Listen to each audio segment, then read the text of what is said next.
നിങ്ങളുടെ favourite shows ഇനി ഒരിക്കലും മിസ്സാവില്ല. ഇപ്പോൾ C5-ലൂടെ കാണും നിങ്ങളുടെ ഫേവറേറ്റ് ഷോ തികച്ചും സൗജന്യമായി. പ്രഭാവതി അമ്മയെ ഇത്രയധികം വിശ്വസിക്കുകയും സ്നേഹിക്കുകയും ചെയ്യുന്ന വിശാൽ സാറിനെ എങ്ങനെയാ പ്രഭാവതി അമ്മയുടെ വലയത്തിൽ നിന്നും എനിക്ക് മാറ്റിയെടുക്കാനാവുക?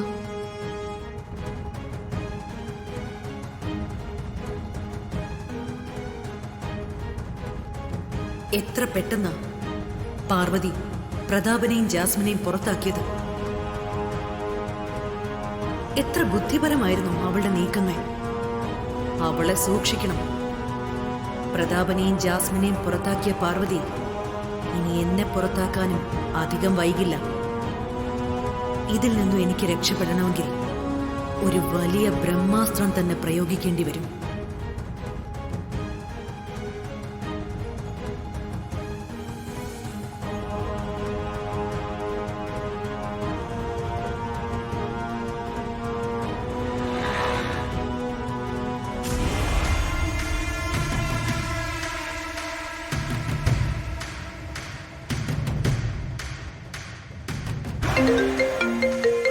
ചേച്ചിയാണല്ലോ, എന്നെ തിരിച്ചെല്ലാൻ വേണ്ടി വിളിക്കുന്നതാണോ?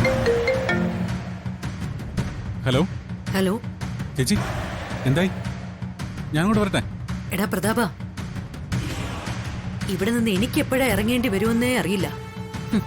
അപ്പോഴാ നീ ഇങ്ങോട്ട് തിരികെ കയറി വരാൻ നോക്കുന്നത്. ചേച്ചി എന്തിനാ ഇപ്പൊ അവിടുന്ന് ഇറങ്ങുന്നേ?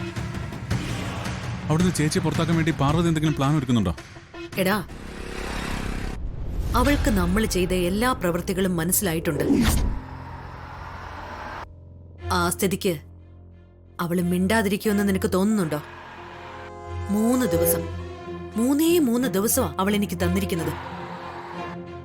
അതിനുള്ളിൽ എന്നെ ഇവിടുന്ന് പുറത്താക്കിയിരിക്കുമെന്ന് അവൾ എന്നെ വെല്ലുവിളിച്ചിരിക്കാടാ. അങ്ങനെ അവളെ വെല്ലുവിളിച്ചിട്ടുണ്ടെങ്കിൽ ചേച്ചിക്ക് അവിടുന്ന് ഇറങ്ങാതെ തരവില്ലേ ചേച്ചി? അതാ പാർവതിയുടെ ഇപ്പോഴത്തെ റേഞ്ച്. പ്രഭാവതി ഇവിടെ നിന്ന് ഇറങ്ങണമെങ്കിലേ ഈ പ്രഭാവതി മരിക്കണം. ചേച്ചി ഇപ്പൊ എന്ത് ചെയ്യാൻ പോവാ? എടാ, പാർവതിയെ ഒതുക്കണമെങ്കിൽ നമ്മൾ അതിനു വേണ്ടി ഒരു വലിയ പ്ലാൻ തയ്യാറാക്കേണ്ടിയിരിക്കുന്നു.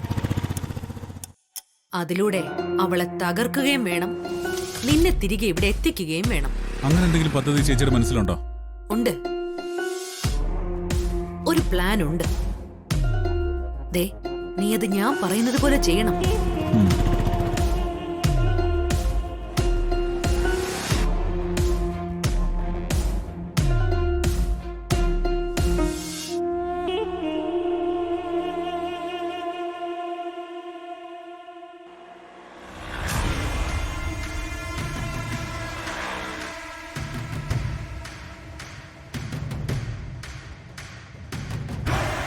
ശരി ചേച്ചി, ശരി.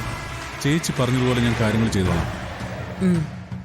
ശരി, ഞാൻ പറഞ്ഞതൊന്നും നീ മറക്കാതിരുന്നാ മതി. ശരി. ആ എടാ, നിന്നെ ഞാൻ വിളിക്കാം.